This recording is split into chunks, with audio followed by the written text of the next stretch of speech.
Hello guys, welcome back to my channel accounts with Aastha. देखिए, आज मैं आपको लास्ट के 2 क्लासेस का रिवाइज़ नहीं करवा पाऊँगी क्योंकि अगर मैंने वो रिवाइज़ कराना शुरू किया तो मेरे आधे घंटे तो स्टार्टिंग के उसी में निकल जाएंगे। तो मैं ये अज्यूम कर रही हूँ कि मैं अगर आप जो भी 1-2 लोग मेरे को फॉलो कर रहे हैं, अगर आप मेरे हिसाब से पढ़ रहे हो तो बस एक चीज़ मैं आपसे मांगती हूँ कि आप रिवीजन अपने आप से करते रहना। मैं आपको क्वेश्चंस भी करा दूंगी, मैं आपको पूरे पूरे चैप्टर्स कंप्लीट करूंगी, बट आपको रिवीजन खुद करना पड़ेगा और प्लीज़ बैकलॉग मत रखिएगा। चलिए, तो कल हम लोगों ने वहाँ तक पढ़ लिया था, रिकोर्स जो अवेलेबल था ऑडिटर के पास। उसके आगे से आज स्टार्ट करते हैं। हमारे जो रिकरिंग ऑडिट होती है ना, उसमें क्या हमें टर्म्स ऑफ इंगेजमेंट का क्या काम होता है, मतलब कैसे होता है रिकरिंग ऑडिट। मतलब आई होप कि आपको रिकरिंग मतलब पता होगा। रिकरिंग मतलब बार बार। तो जो ऑडिट आप बार बार करते हो, आप ऐसा तो नहीं है कि एक साल किसी की ऑडिट करी और आपने अगले साल उनको छोड़ दिया। फर्म्स, एलएलपी और इन सब में तो वैसे भी कोई रिस्ट्रिक्शन नहीं है, तो आप आराम से जितने भी साल आप करना चाहो आप आराम से उनकी ऑडिट कर सकते हो। और हमारा कंपनीज़ में रिस्ट्रिक्शन है कि 5 साल से ज़्यादा नहीं कर सकते, और अगर ऑडिट फर्म है तो वो 10 साल से ज़्यादा नहीं कर सकती, उसके बाद कूलिंग पीरियड लग जाता है। लेकिन आप 5 साल तक तो कर ही रहे हो ना। तो आप अगर ऑडिट बार बार किसी की परफॉर्म कर रहे हो तो ऑडिटर को ना 2 चीज़ें चेक करनी पड़ती है। ऐसे कोई सर्कमस्टांसेस हैं क्या जहाँ पे लॉ रिक्वायर कर रहा है कि जो हमारे टर्म्स ऑफ ऑडिट है उनको हमें क्या करना पड़े, रिवाइज करना पड़े। और क्या ऐसी कोई नीड है कि जो हमारे existing term of audit engagement है वो एंटिटी को रिमाइंड कराना पड़े। हो सकता है ऐसा कोई चीज़ है जो थोड़ी,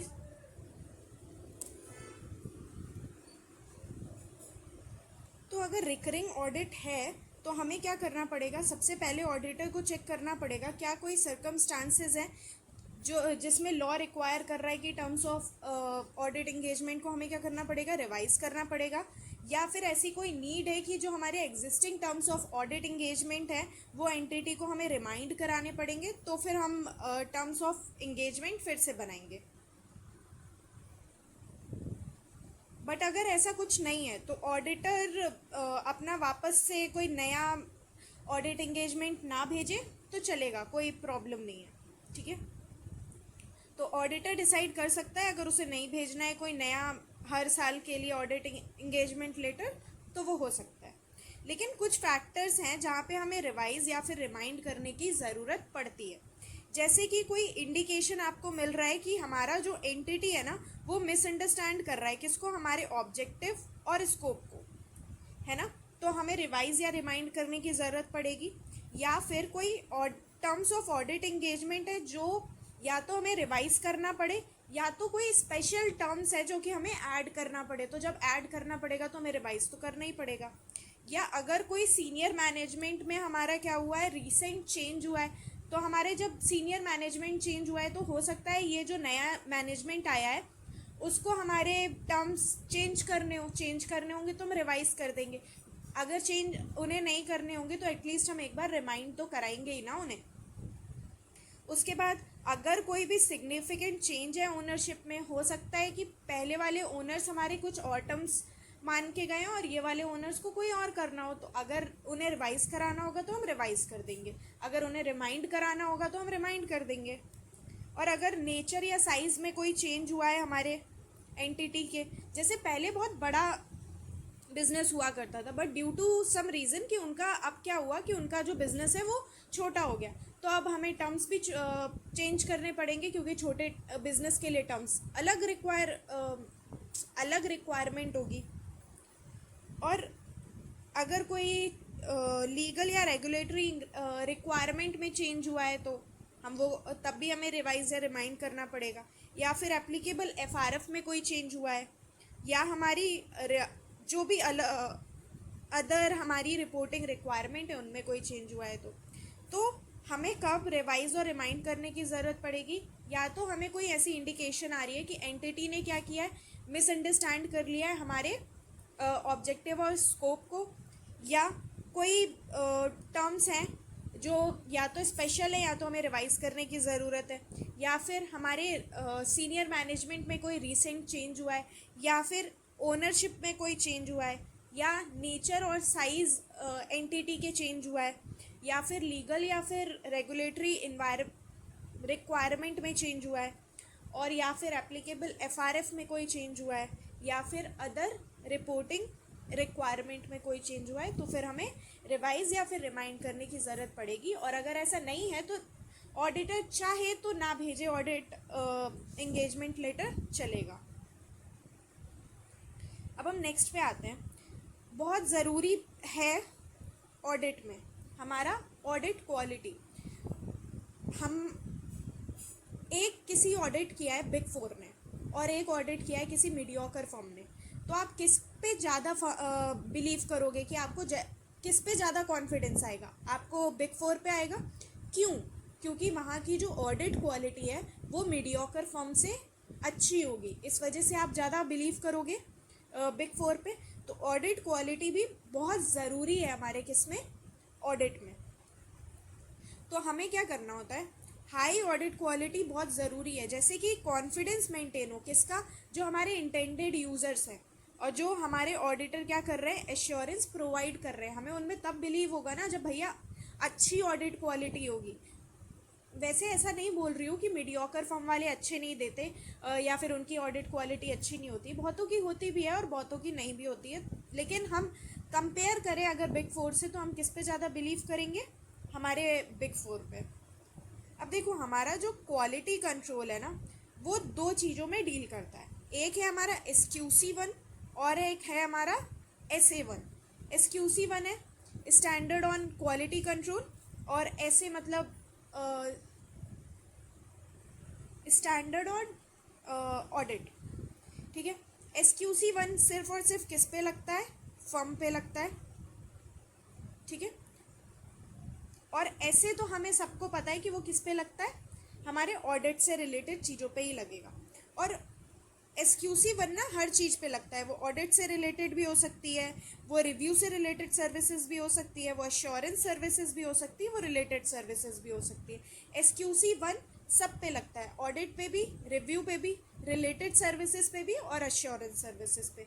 लेकिन सिर्फ और सिर्फ किस पे लगता है, फर्म पे लगता है और किसी पे नहीं। और SA 220 जो है वो देखो सिर्फ और सिर्फ किसके बारे में बात करता है, ऑडिट एंगेजमेंट के बारे में बात करता है, और किसके लिए होता है, सिर्फ और सिर्फ ऑडिट के लिए। इसमें रिव्यू, अश्योरेंस और रिलेटेड सर्विसेज का कोई काम नहीं है। अब हम आते हैं SQC1 में। SQC1 क्या रिक्वायर करता है, वो फर्म से रिक्वायर करता है कि आप इस्टेब्लिश करो क्या, सिस्टम ऑफ क्वालिटी कंट्रोल, जो ऐसे डिज़ाइंड हो कि वो हमें क्या दे, रीजनेबल अश्योरेंस दे।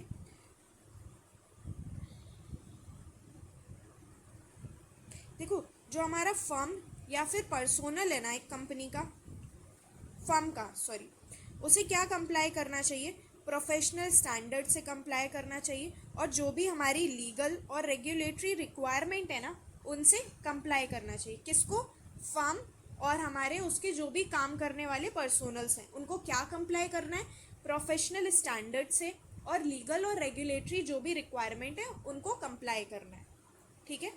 उसके बाद दूसरा है जो हमारे फर्म और एंगेजमेंट पार्टनर है ना, वो जो भी रिपोर्ट दे वो क्या होनी चाहिए, हमारी अप्रोप्रिएट होनी चाहिए।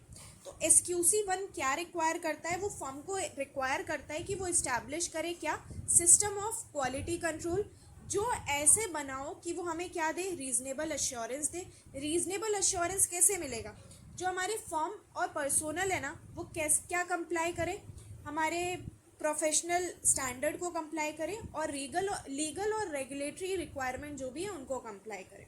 और दूसरा, फर्म और हमारे जो एंगेजमेंट पार्टनर है वो क्या, जो भी रिपोर्ट बनाएं वो कैसी होनी चाहिए, अप्रोप्रिएट होनी चाहिए। अब जो हमारे क्वालिटी कंट्रोल होते हैं ना उनके 6 एलिमेंट्स होते हैं। एक होता है जो भी लीडरशिप की रिस्पॉन्सिबिलिटी होती है, ठीक है। फिर एथिकल रिक्वायरमेंट हो गया, एक्सेप्टेंस एंड कॉन्टीन्यूएंस हो गया, ठीक है। हमारा ह्यूमन रिसोर्स हो गया, इंगेजमेंट परफॉर्मेंस हो गया, और मॉनिटरिंग हो गया। ये सब चीज़ें क्वालिटी कंट्रोल में बहुत ज़रूरी है। अभी मैं आपको ये एक एक करके आगे सारे समझाऊंगी। क्वालिटी कंट्रोल क्या रिक्वायर करता है, जो हमारे पॉलिसीज़ और प्रोसीजर्स जितने भी है ना, वो डॉक्यूमेंटेड भी हों और कम्युनिकेटेड भी हों। किससे? जो भी हमारे फर्म के पर्सोनल है, सबको पता होना चाहिए कि हमारी पॉलिसी जो भी हमारी पॉलिसी और प्रोसीजर है वो हमारे फर्म के पर्सोनल को पता होना चाहिए। एक तो डॉक्यूमेंटेड भी होना चाहिए और उनको कम्युनिकेटेड भी होना चाहिए कि ये पॉलिसीज़ और प्रोसीजर है। ठीक है, अब पहले में आते हैं जो लीडरशिप रिस्पॉन्सिबिलिटी है, किसके लिए? क्वालिटी के लिए विद इन द फर्म। ठीक है, SQC1 क्या रिक्वायर करता है कि आप इस्टेब्लिश करो ऐसे पॉलिसीज़ और प्रोसीजर जो डिज़ाइन हो क्या, प्रमोट करने के लिए हमारे जो इंटरनल कल्चर है उसको, और बेस्ड किस पे हो? रिकॉग्निशन पे।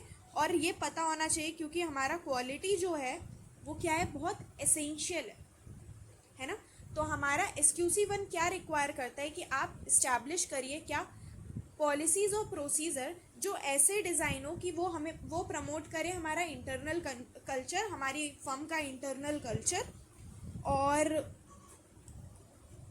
और ये उसमें रिकॉग्निशन होना चाहिए कि भाई हमारी क्वालिटी जो है ना वो बहुत एसेंशियल होती है, बहुत इम्पॉर्टेंट होती है।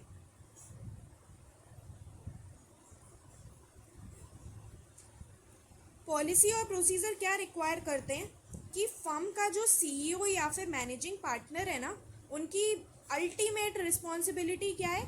सिस्टम ऑफ क्वालिटी कंट्रोल को, फर्म की सिस्टम ऑफ क्वालिटी कंट्रोल को संभालना।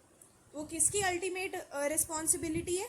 CEO और मैनेजिंग पार्टनर की, फर्म के।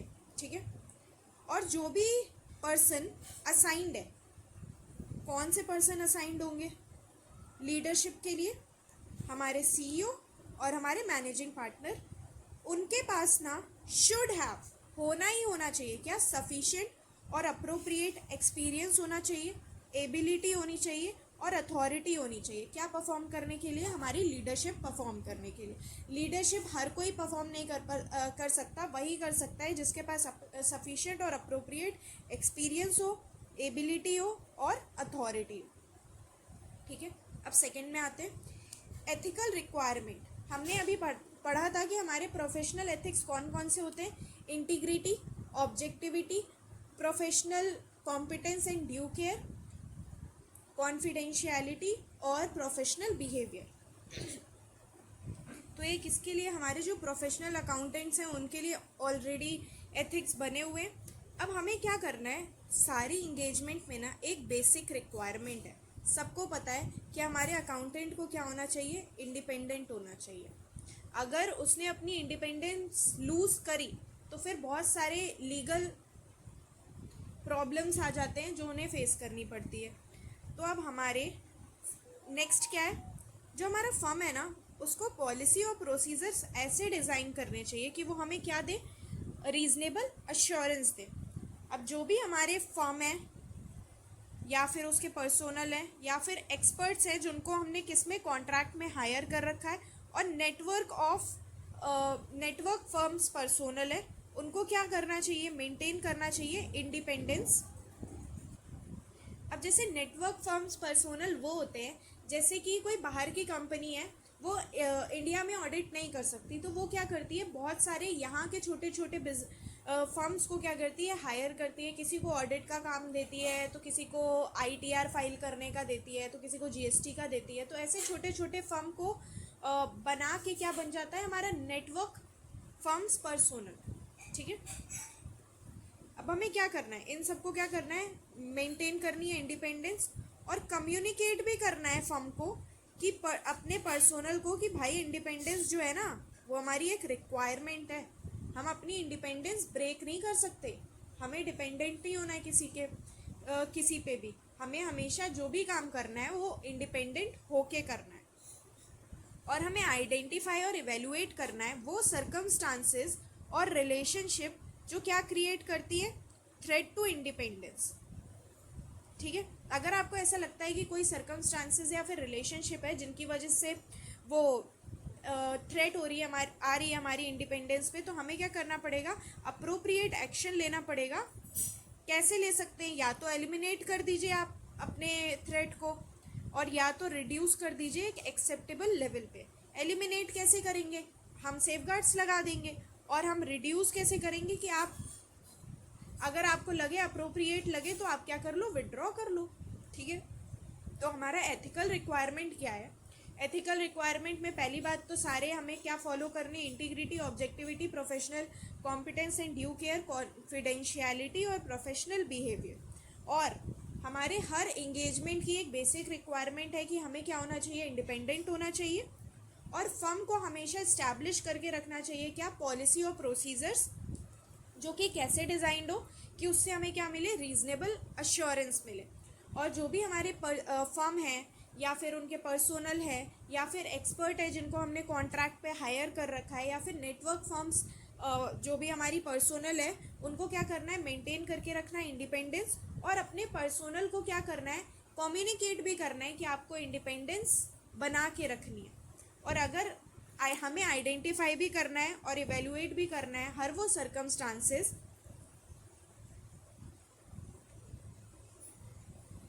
और रिलेशनशिप जो क्रिएट कर रही हैं, क्या थ्रेट क्रिएट कर रही हैं किस पे, इंडिपेंडेंस को। अगर ऐसा है तो हमें क्या करना पड़ेगा, अप्रोप्रिएट एक्शन लेना पड़ेगा। या तो हम एलिमिनेट कर दें या फिर रिड्यूस कर दें, कहाँ कैसे, एक्सेप्टेबल लेवल पे। अब जैसे एलिमिनेट कैसे कर सकते हैं, हम सेफगार्ड्स लगा सकते हैं। और एक्सेप्टेबल लेवल पे रिड्यूस कैसे कर सकते हैं, जैसे आपको अगर लगता है कि अप्रोप्रिएट है विड्रॉ करना तो आप विड्रॉ कर लीजिए। अब देखो, फर्म को ना एक मैकेनिज्म क्रिएट करना पड़ेगा जहाँ पे हमारे जो इंगेजमेंट पार्टनर है ना, वो क्या देंगे, हमें रेलिवेंट इन्फॉर्मेशन देंगे किसके रिगार्डिंग, क्लाइंट के इंगेजमेंट के रिगार्डिंग। जो हमारे फर्म के पर्सोनल है ना, वो हमें नोटिफाई करेंगे क्या कोई ऐसी सर्कमस्टांसेस या रिलेशनशिप है जो थ्रेट दे रही है किसको, इंडिपेंडेंस को। ये किसका काम है, फर्म के पर्सोनल का। अगर कोई भी ब्रीच हो रही है इंडिपेंडेंस की तो आपको प्रॉम्प्टली नोटिफाई करना पड़ेगा, मतलब हमें बता देना अगर कोई भी इंडिपेंडेंस पे ब्रीच हो रही है तो, टूट रहा है मतलब। और रिटर्न कंफर्मेशन कंप्लायंस, मतलब पॉलिसी और प्रोसीजर्स हमारे क्या होते हैं, हर साल एटलीस्ट हर साल क्या होने चाहिए, रिव्यू होते रहने चाहिए। जैसे अगर कोई इंडिपेंडेंट है तो हमें हर साल उनसे एक रिटर्न अग्रीमेंट ले लेना चाहिए कि हाँ हम अभी भी इंडिपेंडेंट हैं। तो हमें भी क्या होता रहेगा, हमें भी कंफर्म हो जाएगा कि वो इंडिपेंडेंट है और हमारे पास रिटर्न अग्रीमेंट भी है। तो वहाँ पे अगर वो कभी भी ब्रीच करते हैं तो उन्हें प्रॉब्लम हो सकती है। तो फर्म क्या करेगी, एक मैकेनिज्म क्रिएट करेगी जहाँ पे इंगेजमेंट पार्टनर क्या करेंगे, हमारे रेलिवेंट इन्फॉर्मेशन देंगे किसके रिगार्डिंग, क्लाइंट की इंगेजमेंट के रिगार्डिंग। और जो भी हमारे पर्सोनल है वो हमें क्या बताएंगे, अगर कोई भी थ्रेट इंडिपेंडेंस को मिल रही है किसी भी सर्कमस्टांसेस या रिलेशनशिप की वजह से तो वो हमें नोटिफाई करेंगे। अगर कोई भी ब्रीच हो रही है इंडिपेंडेंस पे तो हमें क्या करेंगे, वो नोटिफाई करेंगे। और अगर हम लोग क्या करेंगे, रिटर्न कंफर्मेशन एटलीस्ट एनुअली लेते रहेंगे कि हाँ हम इंडिपेंडेंट हैं।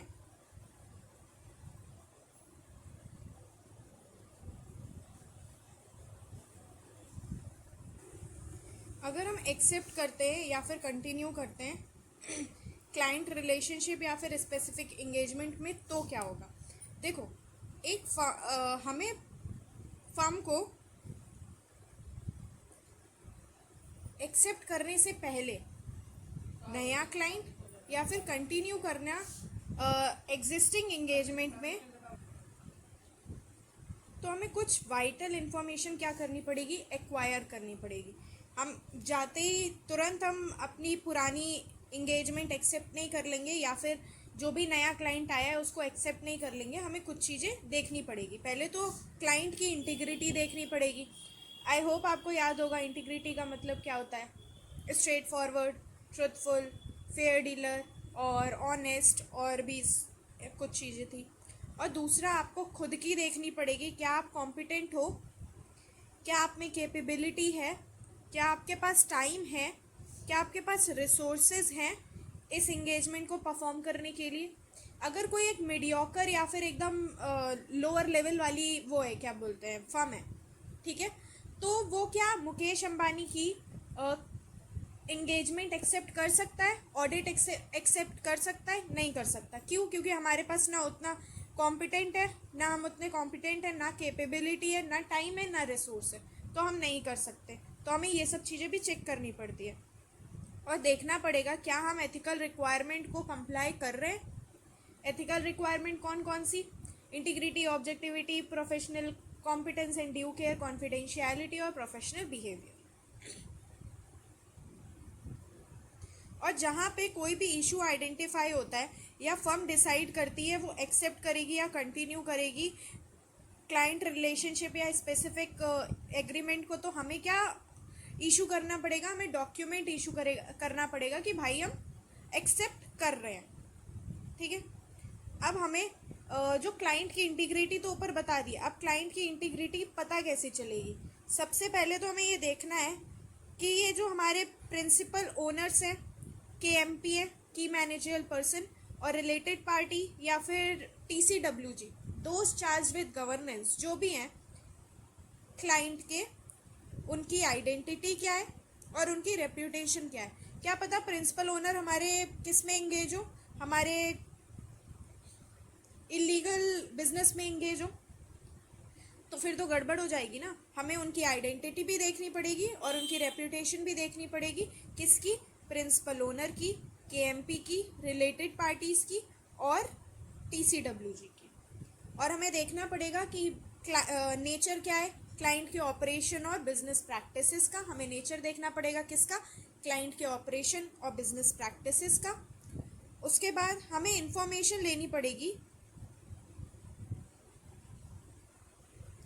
कि भाई जो क्लाइंट का प्रिंसिपल है, प्रिंसिपल ओनर है, KMP है और TCWG है, उनका एटीट्यूड कैसा है, किस चीज़, क्या वो AS को एग्रेसिवली इंटरप्रेट करते हैं और उनका इंटरनल कंट्रोल इन्वायरमेंट कैसा है कि भाई वो एकदम फॉलो कर रहे हैं AS को, तो अच्छी बात है ना।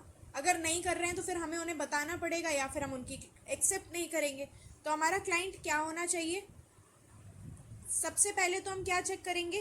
क्लाइंट की ओनरशिप की, अरे प्रिंसिपल ओनर्स की, TCWG, KMP और हमारे जो भी रिलेटेड पार्टीज़ हैं उनकी आइडेंटिटी और रेप्यूटेशन चेक करेंगे। उसके बाद नेचर देखेंगे किसका? हमारे ऑपरेशन और बिजनेस प्रैक्टिसेस का। उसके बाद हम एटीट्यूड देखेंगे किसका? प्रिंसिपल ओनर्स का, KMP का और TCWG का। क्या वो एग्रेसिवली इंटरप्रेट करते हैं AS को और क्या उनका वो इंटरनल कंट्रोल इन्वायरमेंट, और क्या जो क्लाइंट है वो एग्रेसिवली कंसर्न है कि हमारी जो क्या बोलते हैं फर्म की फ़ीस होगी वो क्या होगी? कम होगी। भाई अगर कम होगी तो ऑडिटर, जो भी हमारी ऑडिट फर्म है, क्या वो अच्छे से वो देखेगी, उनके डॉक्यूमेंट्स देखेगी क्या? अच्छे से पूरा अंदर तक घुस के ऑडिट करेगी? नहीं, क्योंकि हमें कम फीस मिल रही है तो हम क्यों करेंगे। और अगर ऐसा है तो इसका मतलब हमारा जो क्लाइंट है वो क्या चाहता है कि हम उनकी ऑडिट अच्छे से ना करें, और ऑब्वियसली हमें जहाँ कम पैसा मिलेगा हम उतनी अच्छे से ऑडिट करेंगे भी नहीं। अगर कोई, क्या ऐसी कोई आइडेंटिफिकेशन है कि भाई वो इनअप्रोप्रिएट लिमिटेशन लगा दे रहे हैं हमारे स्कोप पे? अगर ऐसा है तो फिर भाई इंटीग्रिटी नहीं है वहाँ पे। या ऐसा कोई इंडिकेशन है कि हमारा जो क्लाइंट है वो इन्वॉल्व है किसमें?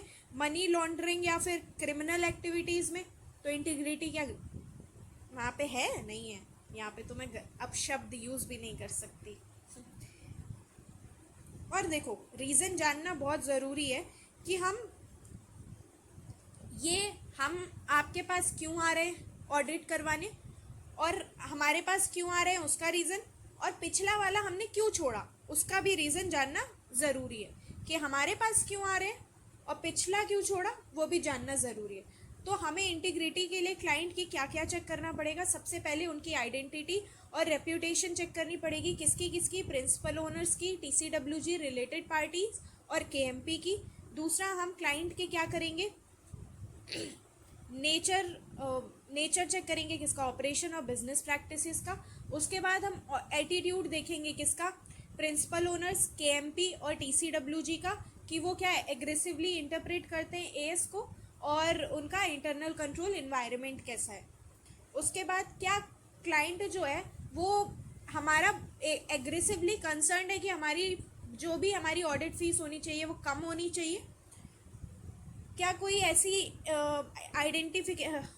इंडिकेशन मिल रही है कि जो हमारा लिमिटेशन पे स्कोप लगा रहे हैं, स्कोप पे लिमिटेशन लगा रहे हैं वो इनअप्रोप्रिएट है। या कोई ऐसा इंडिकेशन है कि क्लाइंट हमारा जो इन्वॉल्व है किसमें, मनी लॉन्ड्रिंग या फिर क्रिमिनल एक्टिविटीज़ में। और रीज़न आप हमारा अपॉइंटमेंट क्यों कर रहे हो, और आपने उन जो प्रीवियस फर्म थी उसका रीअपॉइंटमेंट क्यों नहीं किया। और अगर कोई भी कॉन्फ्लिक्ट है किसमें, फर्म या फिर क्लाइंट में, उसे प्रॉपरली रिजॉल्व करो एक्सेप्ट करने से पहले। ठीक है, तो थर्ड वाले को क्या करना है, सबसे पहले हमें एक्सेप्ट करने से पहले कोई नई या फिर पुरानी जो भी हमारी एग्जिस्टिंग इंगेजमेंट है उसको एक्सेप्ट करने से पहले सबसे पहले हमें कुछ वाइटल इन्फॉर्मेशन लेनी पड़ेगी। पहला क्या है, हमें देखना पड़ेगा इंटीग्रिटी ऑफ क्लाइंट। उसके बाद क्या हम कॉम्पिटेंट हैं, कैपेबल हैं, टाइम है, रिसोर्स है, ये जो हमारी प्रपोज इंगेजमेंट है उसको एक्सेप्ट करने के लिए। और क्या हम कंप्लायंस कर रहे हैं अपनी एथिकल रिक्वायरमेंट का। और अगर कोई भी इशू आइडेंटिफाई होता है और फर्म डिसाइड करती है हमारी एक्सेप्ट करना या कंटिन्यू करना क्लाइंट रिलेशनशिप या फिर स्पेसिफिक इंगेजमेंट का, तो हमें उसका क्या देना पड़ेगा, हमें डॉक्यूमेंट इशू करना पड़ेगा। और इंटीग्रिटी वाले तो अभी जस्ट मैंने बताए। देखो, किसी भी फर्म में काम करने के लिए ऑडिट ज़्यादातर लोग कौन करते हैं, हमारे ऑडिटर्स करते हैं। ऑडिटर्स क्या होते हैं, ह्यूमन रिसोर्स होते हैं। तो क्वालिटी कंट्रोल, ऑडिट की क्वालिटी मेंटेन करने के लिए सबसे ज़्यादा ज़रूरी कौन है, हमारे ह्यूमन रिसोर्स। क्योंकि ह्यूमन रिसोर्स ही सब कुछ बनाते हैं, बैलेंस शीट से लेके P&L और जितनी भी चीज़ें वो हमारे ह्यूमन रिसोर्स ही कर रहे हैं। तो हमारे ह्यूमन रिसोर्स बहुत इम्पॉर्टेंट रोल प्ले करते हैं किसमें, क्वालिटी कंट्रोल में। तो फर्म को क्या करना है, ऐसे P&P इस्टेब्लिश करने हैं जो क्या प्रोवाइड करें, हमें रीजनेबल अश्योरेंस प्रोवाइड करें। और जो हमारे पर्सोनल है ना, वो उनके पास कैपेबिलिटीज़ है, वो कॉम्पिटेंट हैं और उन कमिटमेंट कर रहे हैं वो एथिकल प्रिंसिपल्स से। और वो कैसे परफॉर्म कर रहे हैं, जो हमारे प्रोफेशनल स्टैंडर्ड्स हैं और जो हमारे एथिकल रिक्वायरमेंट है, लीगल और रेगुलेटरी रिक्वायरमेंट है, उनको भी क्या कर रहे हैं, उनके अकॉर्डिंग ही काम कर रहे हैं। और जो भी इशू करते हैं ना रिपोर्ट, वो क्या है, अप्रोप्रिएट है।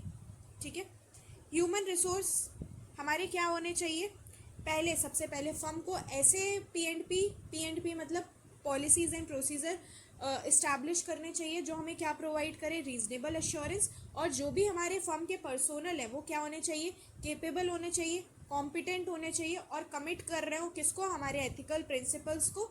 और जो भी काम परफॉर्म कर रहे हैं वो किसके अकॉर्डिंग कर रहे हैं, हमारे प्रोफेशनल स्टैंडर्ड के हिसाब से और हमारे लीगल और रेगुलेटरी रिक्वायरमेंट के हिसाब से कर रहे हैं। और जो भी रिपोर्ट इशू कर रहे हैं वो क्या कर रहे हैं, अप्रोप्रिएट कर रहे हैं। अब हम आते हैं अपने फिफ्थ में, इंगेजमेंट परफॉर्मेंस। देखो, कंसिस्टेंसी होनी चाहिए किसमें, क्वालिटी में। और कैसे होगी, हम ब्रीफ करें किसको, अपने ऑब्जेक्टिव को, और हम कंप्लाई कर रहे हैं किसको, प्रोसेसेस को, जो भी हमें प्रोसेस बताए गए हम उसे कंप्लाई कर रहे हैं। इंगेजमेंट जो भी है उसको बार बार सुपरविज़न भी करते रहो और उनकी ट्रेनिंग भी देते रहो, बहुत ज़रूरी है। और रिव्यू करते रहो अपनी परफॉर्मेंस को। देखो, जैसे अभी भी हम पढ़ते हैं ना, तो पूरे दिन के बाद जब आप पढ़ के उठते हो तो आप कभी भी ऐसे बैठ के 5 मिनट ये सोचते हो कि आज पूरा दिन जो पढ़ा है उसको रिव्यू करते हो कि आपने आज, कभी होता है कि हमने कुछ ऐसा पढ़ा है कि जिससे हम सेटिस्फाइड नहीं है यार, कि आज जितना पढ़ा है वो हमारे लिए सेटिस्फैक्शन हमें नहीं दे रहा है। तो हमें अपनी, इसलिए किस लिए ज़रूरी होता है अपने परफॉर्मेंस को रिव्यू करना, क्योंकि आगे चल के अगले दिन हम क्या करेंगे, अच्छे से पढ़ाई करेंगे जो हमें खुद भी सेटिस्फैक्शन दे। तो हमें अपनी रिव्यू भी करनी चाहिए परफॉर्मेंस को, और अप्रोप्रिएट डॉक्यूमेंटेशन भी आपको क्या करना चाहिए, देना चाहिए। अब अगर आप ये सब चीज़ें करोगे ना, क्या ऑब्जेक्टिव्स, अपने प्रोसेस को कंप्लाई करोगे, एंगेजमेंट को सुपरवाइज भी करते रहोगे और उन्हें ट्रेनिंग भी दोगे और रिव्यू करते रहोगे अपने परफॉर्मेंस को और अप्रोप्रिएट डॉक्यूमेंटेशन दोगे, तो अपने आप कंसिस्टेंसी आ जाएगी किसमें, क्वालिटी में। और हम अभी ये किसका पार्ट है, क्वालिटी कंट्रोल का ही तो है ना। तो हमें बहुत ज़रूरी है कि हम ये पांचों चीज़ें करते रहें। किसको मेंटेन करने के लिए, कंसिस्टेंसी, किसके लिए, क्वालिटी की। देखो, कोई हमें कंसल्ट करना चाहिए डिफ़िकल्ट या फिर कंटेंशियस मैटर्स को। जो डिफ़िकल्ट हो, कंटेंशियस मतलब तो आगे चल के आर्ग्यूमेंट क्रिएट कर सकते हैं, तो वो हमें कंसल्ट कर लेने चाहिए वो सारे मैटर्स। और डिस्कस कर लेना चाहिए इंडिविजुअल या फिर इंडिविजुअल्स के साथ विद इन द फर्म या फिर आउटसाइड द फर्म। जैसे विद इन द फर्म तो हमारे सारे मैनेजमेंट, एम्प्लॉय, पर्सोनल और ये सब आ जाएंगे। आउटसाइड द फर्म भी बहुत सारे होंगे, जो कौन है, हमारे इंटेंडेड यूजर्स हैं। अगर आपको लगता है कि उनसे भी डिस्कस करना चाहिए तो आप कर लीजिए। और क्वालिटी कंट्रोल रिव्यूअर से हमें क्या करवा लेना चाहिए, रिव्यू करा लेना चाहिए। और सिग्निफिकेंट जजमेंट हमें मिल जानी चाहिए। ऐसा नहीं होना चाहिए कि वो हमसे बोल रहा है कि जो भी हमने जो भी अभी तक दिया है वो क्वालिटी कंट्रोल उसकी अच्छी नहीं है, या ऐसा नहीं होना चाहिए। अब फर्म को क्या करना पड़ेगा, स्टैब्लिश करना पड़ेगा ऐसे P&P जो फाइनल इंगेजमेंट फाइल को असेंबल करने में हेल्प करे हमें, और हमें टाइमली बेसिस पे ही करना होता है। जनरली वो कितने दिन के अंदर होता है, 60 डेज़ के अंदर ही अंदर होता है, या फिर 60 डेज से ज़्यादा नहीं हो सकता।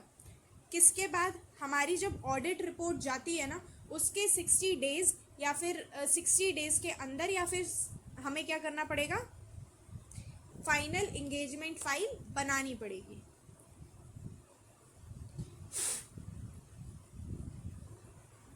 और ये जो भी हमारे एंगेजमेंट डॉक्यूमेंट है ना, उनको कम से कम हमें कितने टाइम के लिए अपने पास रिटेन करके रखना पड़ेगा, 7 ईयर्स के लिए।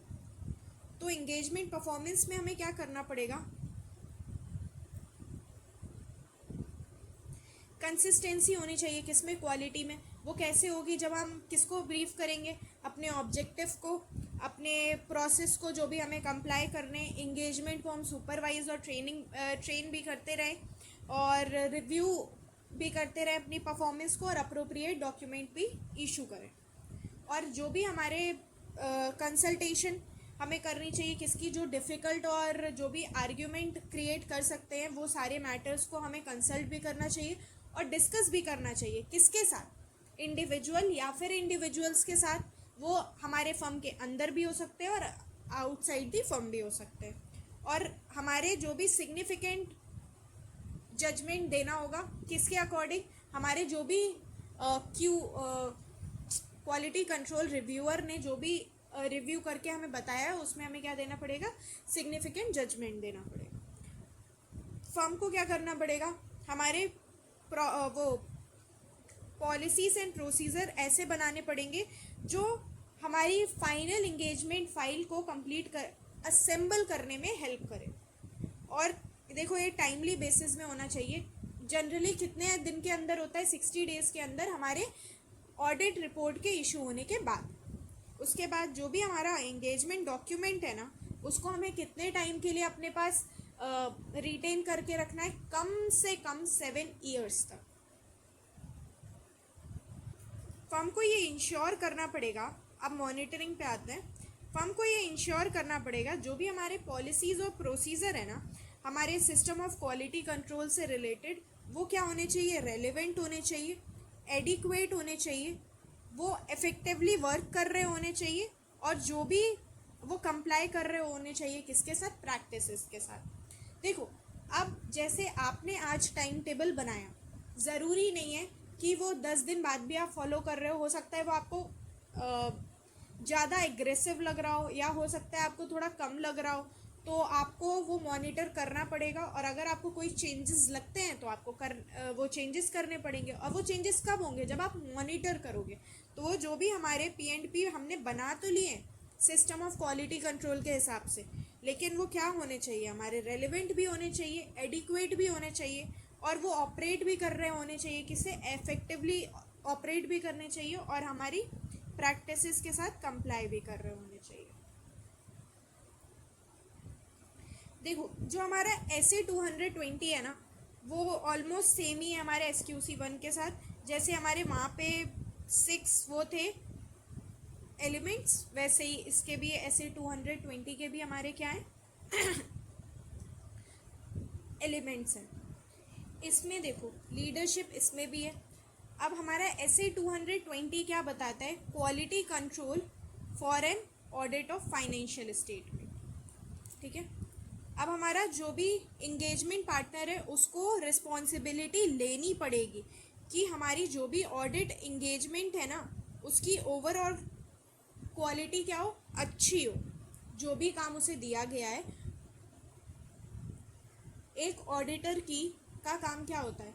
उसको ये अश्योर करना होता है कि जो भी हमारी क्वालिटी है ना ऑडिट की, वो क्या हो? अच्छी हो। और ऑडिटर हमारे इंगेजमेंट पार्टनर्स के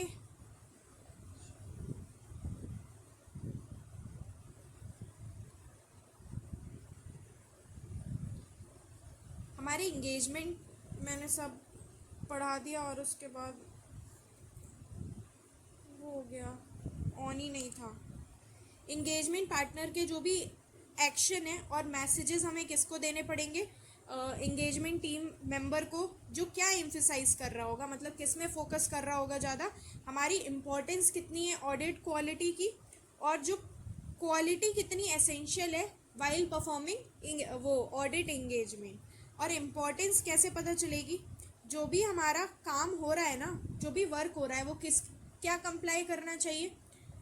प्रोफेशनल स्टैंडर्ड और लीगल और रेगुलेटरी रिक्वायरमेंट को कंप्लाई करना चाहिए, और वो क्वालिटी कंट्रोल पॉलिसीज़ को कंप्लाई करना चाहिए। जो भी हम ऑडिट रिपोर्ट दे रहे हैं ना, वो अप्रोप्रिएट होनी चाहिए, और हमारा जो भी टीम है ना, वो बिना किसी डर के बता सके अगर उसे कोई भी प्रॉब्लम आ रही है तो। अब दूसरा कौन सा है? एक्सेप्टेंस और कंटिन्यूएंस वाला है। इसमें क्या है कि हमारा जो SA-220 क्या बोलता है कि हमें एक्सेप्ट करने से पहले या फिर कंटिन्यू करने से पहले कुछ चीज़ें हमें ऑब्टेन करनी पड़ेगी। जैसे हमें देखना पड़ेगा कि इंटीग्रिटी देखनी पड़ेगी किसकी?